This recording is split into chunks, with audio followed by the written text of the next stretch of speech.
제가 대학부 담당 교육자였을 때 일인데요. 경영교회 대학부에 이제 홈페이지가 있는데 홈페이지에 여러 가지 게시판이 있습니다. 그 중에 이제 샬인소라는 게시판이 있었어요. 샬로민을 소개합니다라는 그런 게시판입니다. 일종의 운동원들의 자기소개서라고 할까요? 그래서 몇 가지 질문에 따라서 개인의 그 신상 또는 이제 뭐 학창 시절의 여러 가지 에피소드들, 그 다음에 뭐 신앙생활을 하게 된 계기, 그리고 기도 제목들을 올려놓는 거죠. 그래서 많은 운동원들이 보고 공감하고 또 공유하고 기도 제목으로 삼기도 하고 그렇습니다. 운동원들의 성향에 따라 그냥 짧게 글을 적는 친구도 있고 또 자세히 자기를 소개하는 그런 친구도 있었습니다. 상당히 오랫동안 진행되었던 걸로 제가 기억을 합니다. 그래서 더 이상 이제 소개할 사람이 없어서 그런지 담당 교육자인 저에게까지 섭외가 들어왔습니다. 물론 저도 이제 경영교회 대학부 출신이기 때문에 자격은 충분히 된다고 생각합니다. 저만의 생각인지는 모르겠지만, 그래서 여러 가지 질문이 있는데, 그래서 저는 저의 이제 학창 시절 그리고 신앙생활 하게 된 계기 여러 가지 좀 제 나름에는 정말 재미있게 아주 많이 적었던 것 같습니다. 그런데 이제 그 마지막 질문이 저에게 주어진 게 있습니다. 그 마지막 질문이 무엇이냐면, 목사님이 보시기에 아직 친해지지 못했거나 더 알고 싶은 운동원이 있으신가요? 이런 류의 질문이었던 것 같아요. 그 순간 이제 그 마지막 질문을 보면서 제가 좀 장난기가 발동해서 이 글을 보게 될 샬롬인들을 생각하면서 혼자 막 웃으면서 한마디 딱 적어놨습니다. 바로 너다 이놈아! 라고 적어놨어요. 홈페이지 이 글을 읽고 있는 모든 샬롬인들에게 하는 말이죠. 누구든지 이걸 읽었으면 목사님을 어려워하지 말고 언제든지 찾아와서 대화도 하고 밥도 사달라고 하고 기도 제목도 나누고 이렇게 하자라는 의미로 적어 놓았던 것입니다. 그런데 이 한마디가 제 예상을 뛰어넘어서 엄청난 파장을 일으켰습니다. 분명히 저는 이 청년, 아마 저랑 같이 했던 친구도 있는 것 같아요. 이쪽을 보면서 바로 너다 이놈아 라고 했는데 공교롭게도 이쪽을 보면서 바로 너다 이놈아 하게 된 겁니다. 여러분 지금 느껴지십니까? 담임 목사님이 그 글을 보신 거예요. 전혀 생각을 못했습니다. 담임 목사님이 제 글을 막 읽으시다가 마지막 글을 보면서 상당히 놀랬다고 말씀을 하시더라고요. 저는 졸지에 아주 괘씸하고도 담임 목사님께 바로 너다 이놈아 그렇게 한 꼴이 된 것이죠. 감사하게도 그때 쫓겨날 수도 있었는데 큰 아량을 베풀어 주셔서 지금까지 이렇게 설교단에 서게 되었습니다. 여러분, 전혀 예상치 못한 그런 장소나 뜻밖의 순간에 누군가 나를 알아본다, 나의 이름을 불러준다라고 하면 어떠한 기분이 들겠습니까? 좋은 의미든 나쁜 의미든 상관없이 매우 놀라겠죠. 그리고 어떤 사람에게는 정말 당혹스러운 순간이 될 것이고 어떤 사람에게는 매우 기쁜 순간이 될 수도 있겠죠. 여러분, 오늘 우리가 너무나 잘 아는 오늘 본문도 역시 전혀 예상 못한 순간에 자신을 알아보고 자신의 이름을 불러주신 한 분과 그리고 이로 인해 완전히 새로운 삶을 살게 된 또 한 명의 인물을 보게 됩니다. 오늘 이 본문을 통해서 보잘것없는 인생이 어떻게 새로운 인생으로 거듭나게 되는지, 그리고 어떠한 방식으로 변화된 삶을 살게 되는지 함께 상고해 보고자 합니다. 첫째로, 죄로 인해 고통받는 인생은 오직 예수께서 찾아와 만나 주심으로써 완전한 구원의 기쁨을 누립니다. 다 함께 누가복음 19장 1절로 7절을 합독하겠습니다. 예수께서 여리고로 들어가 지나가시더라. 삭개오라 이름하는 자가 있으니 세리장이요 또한 부자라. 그가 예수께서 어떠한 사람인가 하여 보고자 하되 키가 작고 사람이 많아 할 수 없어 앞으로 달려가서 보기 위하여 돌 무화과 나무에 올라가니 이는 예수께서 그리로 지나가시게 되밀어라. 예수께서 그곳에 이르사 쳐다보시고 이르시되 삭개오야 속히 내려오라. 내가 오늘 내 집에 유하여 하겠다 하시니.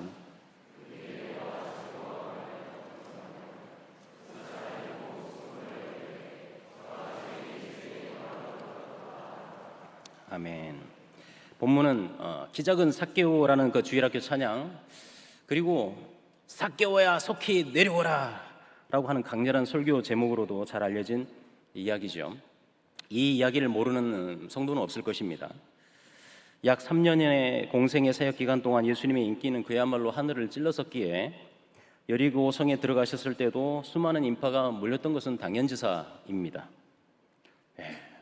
별별 사람들이 모였을 거예요. 질병 치유를 위해서, 호기심 때문에 혹이라도 책 잡으려고 찾아온 사람, 남이 따라가니까 자기도 그냥 얼떨결에 나온 사람, 물건 팔러 나온 사람, 다양한 사람들이 각자의 이해를 따라서 많이 모였을 것입니다. 그 가운데 오늘 본문은 오직 주인공이신 예수님과 그리고 또 한 명의 철저히 소외된 자에게만 집중되고 있습니다. 그 사람은 세리장이요 부자였던 삭개오였습니다. 세리는 여러분 잘 아시지만 텍스 컬렉터, 세금 징수원이라고 볼 수 있어요. 당시 로마 제국에서는 식민지의 현지인들 중에서 입찰 경쟁을 시킵니다. 해서 가장 많은 세금을 납부하겠다라고 하는 사람을 뽑아가지고 세금 징수원으로 임명을 하였습니다. 그리고 그 세금 징수원이 로마 당국에 약속한 세금액을 정확히 납부만 한다면 그가 자기 동조 유대인들에게 그 이상 얼마를 더 받든지 상관하지 않고 자율권을 보장해 주었죠. 결국 이러한 특권을 누리고 있는 세리는 자신의 동족들에게 높은 세율을 자기 마음대로 정해서 필요 이상으로 징수해가지고 로마 당국에 납부하고 남은 금액을 전부 차지하는 그런 폭리를 취하게 됩니다. 그렇기 때문에 우리가 잘 알다시피 매국노라는 그런 비난과 조롱을 받게 되었죠. 더욱이 여리고는 예루살렘과 요단강 동편, 동쪽 지역, 그리고 또 유대와 애굽의 교역로 중심에 있는 아주 교역의 요충지, 중심지라고 볼 수 있어요. 그러니까 경제적으로 굉장히 부유했고 따라서 많은 세금이 거치는 그런 도시였습니다. 그러한 여리고에서도 삭개오는 세리 중에서도 세리장이었고, 또한 오늘 보면은 그가 부자였다라고 말하면서 언급하고 있으면서 이러한 폭리를 취해 부자가 되었음을 간접적으로 암시하고 있습니다. 하지만 본문에서 삭개오는 엄청난 부를 소유한 자였음에도 불구하고 성경은 소외된 자라고 묘사합니다. 3절에서 삭개오는 예수께서 어떠한 사람인지 보고자 하였지만 그는 키가 작을 뿐 아니라 사람이 많아서 그 군중들 틈에 들어갈 수가 없었다라고 기록하죠. 그런데 단지 그가 키가 작아서 군중들 틈을 비집고 들어갈 수가 없었다기보다는 그는 군중들이 두려웠던 겁니다. 두려웠기에 차마 그 사이로 들어갈 수가 없었던 것이죠. 그는 세리입니다. 동족의 기름과 피, 보통 이제 한자로 고혈이라고 그러죠. 고혈을 빨아먹는 매국노였습니다. 그런 비난과 멸시를 받았기 때문에 감히 그들과 함께할 수가 없었던 것이죠. 심지어 많은 군중들 틈에 들어가는 것은 대단히 위험한 행동이기도 했습니다. 당시에 No God but God, 하나님 외에 신은 없다라고 하는 그런 캐치프레이즈를 외치면서 그런 구호로 뭉친 자경단보다는 암살단이 더 어울릴 것 같습니다. 소위 열심당원들이 있었습니다.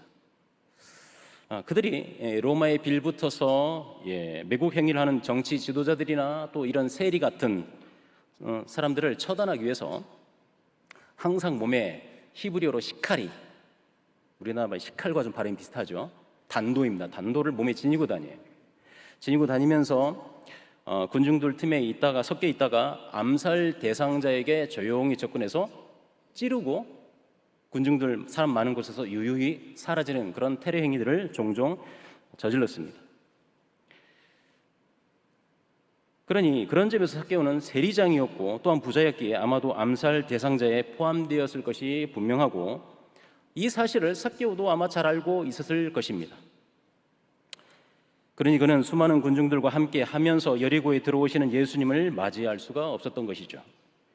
가히 그는 많은 것을 가졌으나 아무것도 할 수 없는 자였고, 수많은 사람을 대상으로 세금을 갈취하였으나 정작 자신의 친구는 하나도 없는, 소위 군중 속의 고독자, 군중 속의 소외자라고 칭할 만합니다.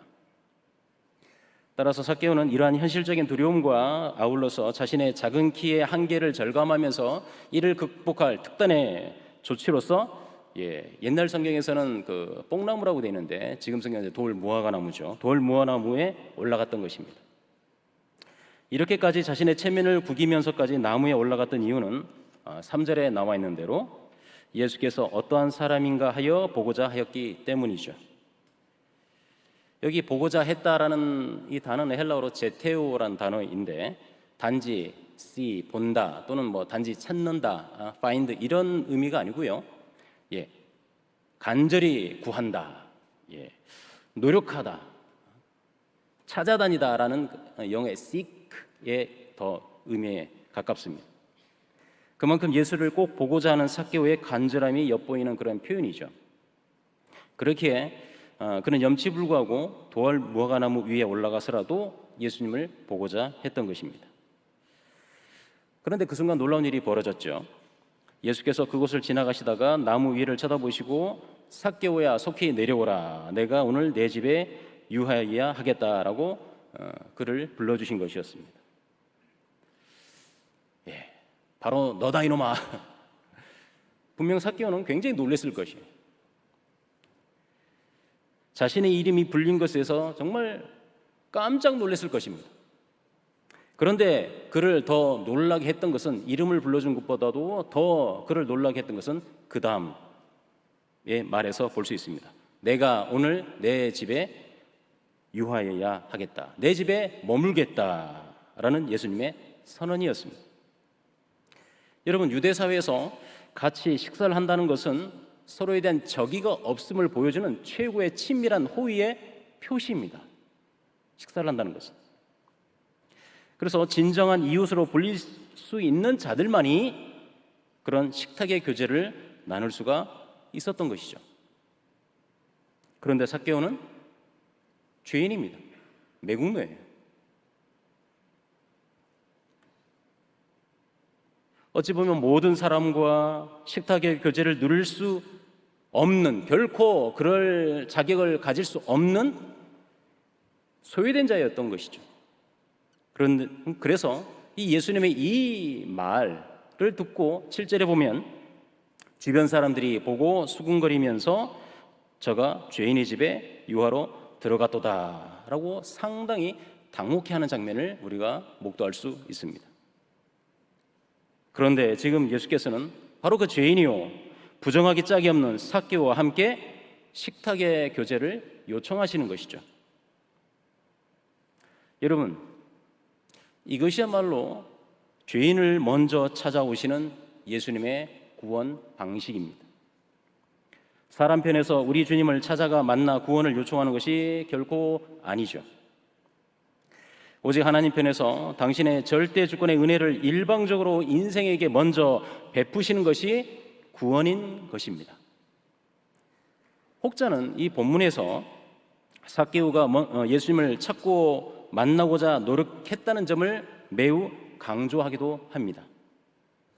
그래서 하나님의 구원과 사람의 노력이 결합되어 온전한 구원을 이루었다고 주장하기도 하는 것입니다. 그러나 그러한 주장은 본문의 의미를 왜곡하는 것입니다. 본문에서 우리는 이미 살펴본 보고자 하였다에 사용된 제테오란 단어, 제가 한번 설명을 드렸습니다. 그런데 이 단어가 또 사용되고 있음을 우리는 주목할 필요가 있습니다. 그것은 바로 10절입니다.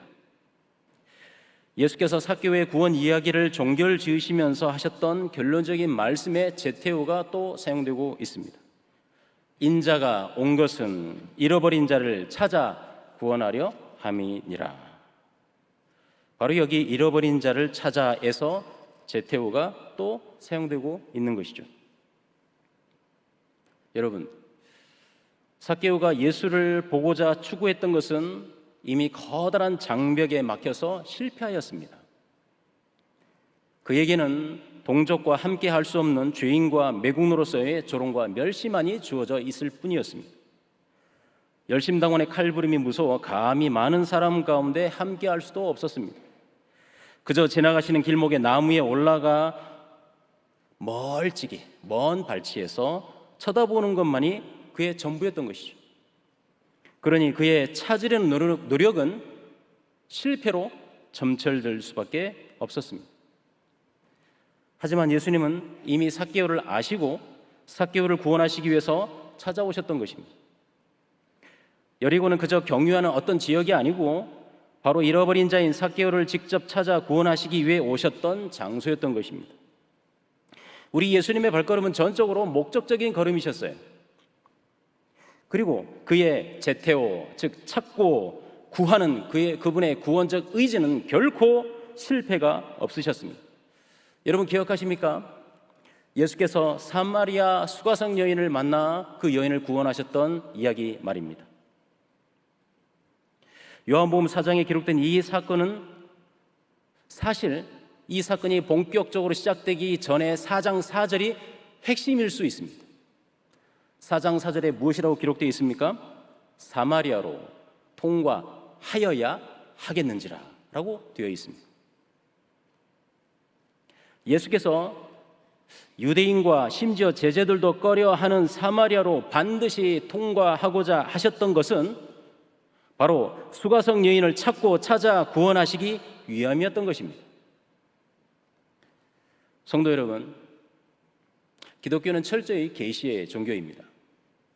하나님 당신께서 철저하게 비참한 가운데 놓여있는 인생에게 먼저 찾아와 주시고 자신을 보여주심으로써 그 인생에게 소망과 구원의 빛이 임하는 것입니다.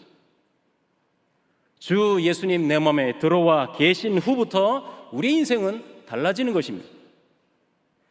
많이 가진 것 같으나 하루아침에 타버리고 허공에 날리는 재와 같은 존재가 사실 저와 여러분들 아닙니까? 많은 가족과 친구가 있는 것 같으나 정작 결정적인 순간에는 소외자가 되는 것이 그런 존재가 바로 인생입니다. 그런데 그러한 저와 여러분에게 우리 예수님께서 먼저 찾아와 주셨습니다.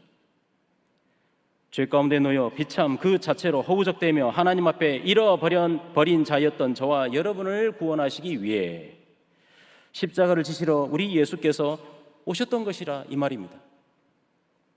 그분의 찾아오심과 찾고자 하심은 결코 실패가 없으십니다. 100% 완전하게 당신의 택한 백성 모두를 만나주시고 구원의 은혜를 베풀어 주시는 것입니다.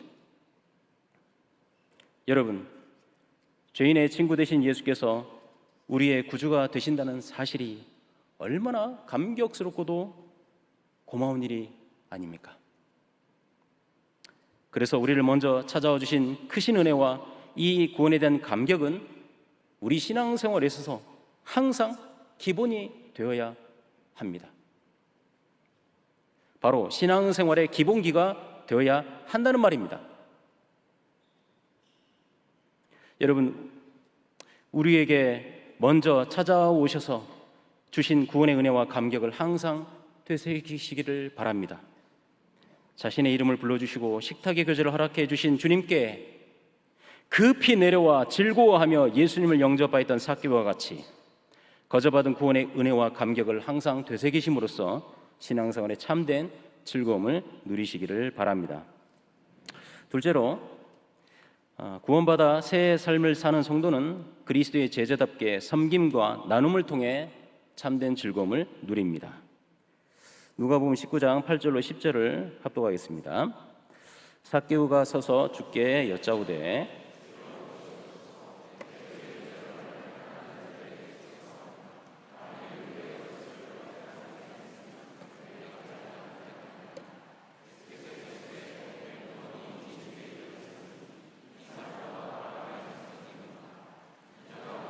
잃어버린 이를 찾아 구원하려 함이니라. 아멘. 예수님을 만나 새로운 생명을 받은 신자는 반드시 변화된 삶을 살게 됩니다. 삭개오가 그랬습니다. 구원의 은혜를 베풀어 주신 주님께 삭개오는 기쁜 마음으로 음식을 대접하였던 것이죠. 전에는 죄인의 장막이라고 불렸던 삭개오의 집에서 이제는 행복하고 즐거운 식사가 펼쳐지고 있는 가장 친밀한 교제의 현장이 되고 있는 것입니다. 주님을 만난 삭개오의 변화된 삶의 태도는 8절의 표현에서 아주 두드러지고 있습니다. 분명 이전에 삭개오를 잘 알고 있던 사람들이 들었다면 굉장히 충격을 받을 만한 발언이 삭개오의 입에서 흘러나왔기 때문입니다. 주님과 함께 식사하던 중에 삭개오는 일어서서 내 소유의 절반을 가난한 자들에게 주겨 싸우며 만일 누구의 것을 속여 빼앗은 일이 있으면 내 갑절이나 갚겠나이다 라고 말한 것이죠. 여기 만일 누구의 것을 속여 빼앗은 일이 있으면 이란 표현은 조건절, 그래서 혹시라도 내가 그러했다면 앞으로 뭐뭐 하겠습니다 라는 그런 의미처럼 해석될 여지가 있는데 그렇지는 않습니다. 이 표현은 성경 곳곳에서 볼 수 있는 고유한 히브리식 사상이 담겨 있는 그런 문구입니다. 즉 확신과 결단을 강조하기 위해 사용되고 있는 그런 표현입니다. 이런 표현은 곳곳에 볼 수 있는데 대표적으로 구약 에스더서에 보면은 에스더와 모르드게가 이제 서로 대화하는 장면이 나오죠. 그때 에스더가 죽으면 죽으리다라고 말하는 그런 장면이 있습니다. 바로 딱 그것입니다. 내가 죽을 수도 있는데 그럼 어쩔 수 죽겠다 이런 의미가 아니고 나는 죽음을 각오하고 나는 이미 목숨을 내놓고 나아가겠다라는 확신과 결단을 가리킬 때 이 표현을 쓰는 것입니다. 그래서 꼭 마찬가지로 확신과 결단을 가리키는 오늘 이 본문에 이 본문도 똑같은 건데 그래서 내가 누구의 것을 속여 빼앗았던 것들은 반드시란 의미로 해석을 해야 마땅합니다. 다시 말하면 내가 누구의 것을 속여 빼앗았던 것들은 반드시 4배로 갚겠습니다라는 의미로서 삭개오의 헛구부동하고도 결연한 그런 선언인 것입니다. 여러분, 그런데 이 표현 속에서 우리가 놀라운 점을 발견을 할 수가 있습니다. 구제하고 배상하겠다라는 삭개오의 이 맹세가 사실 율법에서 명시하고 있는 일반적인 그런 구제 요구 기준을 훨씬 초과하고 있다는 사실입니다. 레위기 6장 4, 5절이나 또 민수기 5장 7절 등의 율법에 따르면 사기 등으로 착취한 것은 배상금으로서 원금의 5분의 1, 즉 20%를 더 추가하여 배상하도록 되어 있었습니다. 그런데 또 다른 율법인 출애굽기 22장 1절에 보면 도둑질한 가축은 4배나 혹은 5배로 배상하도록 되어 있습니다. 그래서 삭개오의 이 발언을 통해 볼 때 속여 빼앗은 것, 즉 사기 등으로 착취한 경우이기에 원금에 추가하여 약 20배, 최대 20배를 더 주면 사실 되는 것입니다. 그런데도 삭개오는 그러한 표준적인 관습을 넘어서 자신을 가축을 훔친 도둑에게 그 도둑에게 부과되는 더 중한 율법에 스스로를 얽어매고 있는 것입니다. 그래서 누구의 것을 속여 빼앗은 것은 반드시 4배로 갚겠습니다 라고 말했다는 것입니다. 혹자는 이 삭개오가 그렇게 하겠다라고 약속만 한 것이지 실제로 행했는지는 알 길이 없다고 하면서 이 본문의 의미를 희석시키려 합니다. 그런데 만일 삭개오가 단지 약속만 하고 이를 실천에 옮기지 않았다고 한다면 성경 기록자인 누가가 소위 말뿐인 이 사건을 굳이 누가복음에 기록할 필요가 있었겠습니까? 성경에 이 이야기가 기록되었다는 것은 삭개오가 또 한 명의 예수님의 제자로서 주님이 요구하신 제자도의 삶을 살았음을 증거해주고 있는 것입니다. 또한 오늘 본문과 짝을 이루는 이야기, 소위 A pair of stories라고 짝 이야기가 있습니다. 누가복음과 사도행전은 아주 많은 짝 이야기가 등장하는데 이 오늘 본문도 짝 이야기가 있습니다. 바로 앞장인 18장에서 볼 수 있듯이 부자 관리 이야기와 비교함으로써도 충분히 증명되고 있습니다. 즉 어려서부터 율법을 잘 지켜봤다는 자에게 예수께서 내게 아직도 한 가지 부족한 것이 있으니 내게 있는 것을 다 팔아 가난한 자들에게 나눠줘라. 그리하면 하늘에서 내게 보화가 있으리라. 그리고 나를 따르라. 이 말씀을 하셨죠. 그런데 이 말씀을 듣고 난 후에 부자 건원이 어떠한 태도를 취했습니까? 그저 심히 근심만 했다라고 기록하고 있어요. 물론 마태복음과 다른 성경에서는 근심하고 돌아갔다고 되어 있는데 누가복음에서는 심히 근심만 했다라고 되어 있습니다. 어쨌든 그런 심히 근심만 했던 부자 관원과 달리 진실함이 묻어난 삭개오의 그 고백은 분명 행함이 있었음을 뒷받침하는 것입니다. 여러분, 더 나아가서 예수님의 예루살렘을 향한 여행 기사의 시작 부분에 언급된 선한 사마리아인 비유, 여러분 아실 것입니다. 그 비유와 또 여행 기사의 마지막 부분에 기록되고 있는 이 삭개오의 이야기는 선의 행함이라는 관점에서 수미상관을 이루고 있음을 우리가 또 주목해야 합니다. 즉 율법을 수호하고 율법을 지킨다라고 하면서도 정작 선을 행하지 않았던 레위인이나 제사장과 달리 직접 나서서 강도 만난 자를 불쌍히 여겨 도와주고 치료비까지 냈던 선한 사마리아인의 비유는 주님 만난 이후로 진실된 기쁨을 누리면서 가난한 자들에게 자신의 재산 절반을 기꺼이 내놓고 속여 빼앗은 것들에 대해서는 4배로 갚겠다라고 말한 삭개오의 이야기와 긴밀히 연결되는 것입니다.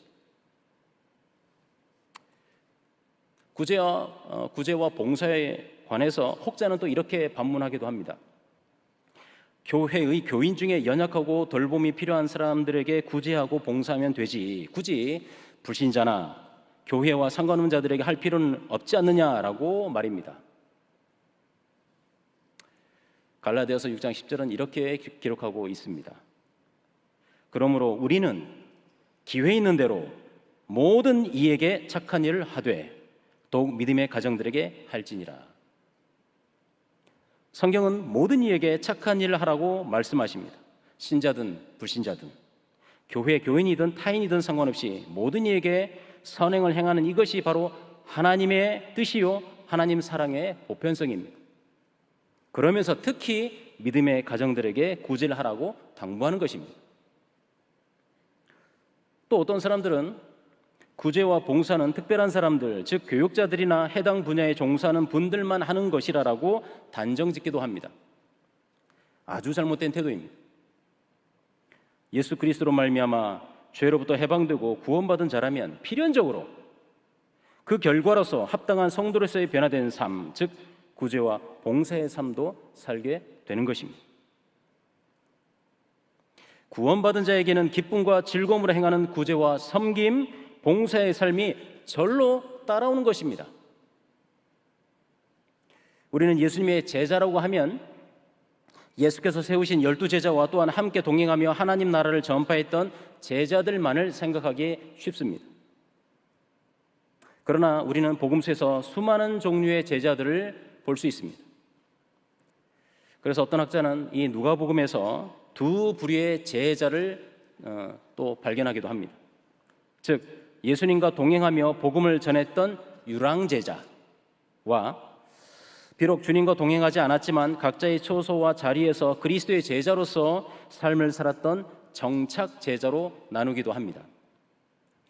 후자의 경우 마르다와 마리아 자매가 바로 그런 경우입니다. 또한 자기들의 소유로 주님과 제자들을 섬긴 헤롯의 청지기 구사의 아내 요한나와 수산나와 여러 여성들도 우리가 살펴볼 수 있습니다. 무엇보다도 오늘 본문의 그야말로 정착 제자의 전형을 보여주는 것입니다. 그는 주님을 만난 이후에도 여전히 세리란 직업을 가졌지만 더 이상 악덕 세리가 아니라 가난한 자들을 구제하고 소외된 자들을 돌보면서 주님의 제자로서의 합당한 삶을 살았던 것이 분명합니다. 그러므로 특별히 교육자나 특정 분야의 종사자만이 구제와 돌봄을 행하는 것이 결코 아니고 신자라면 누구나 각자의 자리에서 각자의 삶의 현장에서 물질로 또는 직접 도움을 줌으로써 제자의 사명을 감당할 수가 있는 것이죠. 이처럼 완전히 변화된 삭개오에게 우리 주님은 이렇게 응답하시죠. 오늘 구원이 이 집에 이르렀으니 이 사람도 아브라함의 자손임이로다.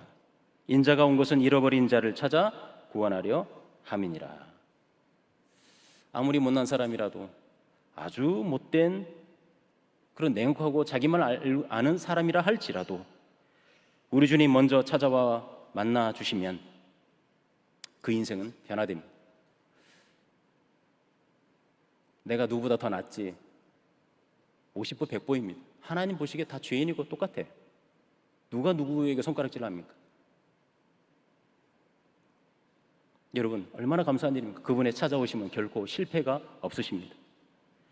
어느 누구라도 주님의 먼저 찾아오심과 자신의 이름을 부르심 앞에서는 결국 자신만의 돌 무화과 나무 위에서 내려와 주님 앞에 부복할 수밖에 없는 것입니다. 더 이상 잃어버린 자가 아니라 찾아진 자가 되는 것입니다. 더 이상 사탄의 종이 아니라 아브라함의 자손이 되는 것입니다. 새 사람이 된 자는 필연적으로 그의 재물관이 바뀌고 생명관이 바뀌게 됩니다. 인본주의에서 신본주의로 변환됩니다. 나를 위해서가 아니라 하나님을 위해서 삶의 목적을 설정하는 것이죠. 이것은 선택이냐? 절대 아닙니다. 선택이 아니라 필연적으로 변화되는 것입니다. 오직 구원을 받았기에 가능한 일입니다. 구원인이 되었기에 재물은 내 것이 아니고 잠시 하나님께서 내게 맡기신 것이라는 사실을 알게 됩니다. 섬김과 봉사는 마지못해 하는 것이 아니라 구원의 감격 속에 흘러나오는 기쁨의 발로임을 몸소 체험하게 되는 것입니다. 우리는 구원인이지만 여전히 죄성을 지닌 연약한 존재이기에 교회 안에서 여러 직분을 가지고 구제하고 섬기는 중에 그 누구도 알아주지 않은 것 같아 무기력에 빠져 아무것도 하기 싫을 때가 있을 것입니다. 성민사회복지관과 아동복지센터에서 직원으로 여러 상황 가운데 있는 연약한 분들을 돌보던 중에 타성에 젖을 수 있어요. 그래서 얼굴에는 기쁨이 전혀 없고 그냥 사무적으로 대하고 무심한 표정으로 일할 수도 있습니다. 아니, 그런 일들이 사실 우리의 삶에서 자주 발생되고 있지 않습니까? 여러분, 그때가 바로 첫사랑을 회복할 때입니다. 우리 주님이 먼저 찾아와 주시고 만나 주시며 내 이름을 불러주셨던 그때의 감격과 기쁨을 회복해야 할 때입니다. 내 마음에 들어와 내 인격을 변화시키셨던 그 인격의 주님을 다시 고백할 때인 것입니다. 그 감격 속에서 주님, 제가 앞으로 하나님의 영광을 위하여 이러한 삶을 살겠습니다라고 다짐했었던 그 고백을 다시 떠올리시기를 바랍니다. 그렇게 다시 처음으로 첫사랑의 때를 회복함으로써 우리의 섬김과 봉사, 사랑과 희생과 수고를 그 어느 누가 알아주지 않는다 할지라도 오직 주님만 바라보면서 기쁨과 즐거움으로써 맡겨진 사명을 잘 감당하시는 성도님들 되시기를 바랍니다. 성도님 여러분, 헌신하시는 경양복지재단 직원 여러분, 본문은 누가복음 9장 51절부터 누가복음 19장 27절까지 진행되고 있는 트래블 내러티브, 여행기사, 즉 9장 51절에 보면 예수께서 승천하실 기약이 차감해 예루살렘을 향하여 올라가기로 굳게 결심하시고 그때부터 시작되어서 예수께서 나귀 새끼를 타시고 예루살렘에 들어가시는 그때까지의 예수님의 예루살렘을 향한 아주 긴 여행 기사의 마지막 부분입니다. 따라서 그 마지막 경유지인 여리고에 들리셔서 삭개오를 찾아 만나 주신 사건은 바로 당신께서 십자가에 죽으러 오신 이유를 정확히 보여주는 아주 중대한 사건이었던 것입니다. 바로 죄인인 삭개오, 아니 저와 여러분을 찾고 찾아서 만나주시고 우리의 이름을 불러주시며 더 더 이상 잃어버린 자가 아니라 찾은 자요, 아브라함의 자손으로 만들어 주시기 위해서 오셨던 것입니다. 먼저 와주신 그 은혜가 너무나도 크고 위대하고 놀랍고도 감격스러운 것이기에 그 결과로서 우리는 각자의 자리에서 각자가 받은 직분과 신분에서 그리스도를 위해 섬김과 봉사와 돌봄과 구제와 헌신을 오직 기쁨과 즐거움으로 감당하는 것입니다. 혹여 연약하여 무기력에 빠지거나 타성에 젖어 모든 것이 싫어질 때, 바로 그때 주님께서 만나 주셨던 첫사랑을 기억하십시오. 주님이 찾아와 주시고 내 이름을 불러주시며 하나님 나라에 속한 아브라함의 자손이라고 선언해 주셨던 그날로 돌아가시기를 바랍니다. 왜냐하면 우리를 짓누르는 괴로움과 무기력과 아픔과 슬픔이 아무리 크게 느껴진다고 해도 우리 하나님의 우리를 주권적으로 찾아와 주신과 만나 주신과 구원해 주심의 은혜는 가히 비교조차 할 수 없으며 온 우주를 덮고도 남을 정도의 사랑으로 우리를 매일 매순간 찾아올 때마다 감싸 주시기 때문입니다. 이 구원의 은혜를 간직함으로써 기쁨과 즐거움으로 섬김과 봉사와 돌봄과 구제를 항상 실천하시는 모든 성도님들과 우리 경양복지재단의 직원들이 되시기를 예수님의 이름으로 축원합니다.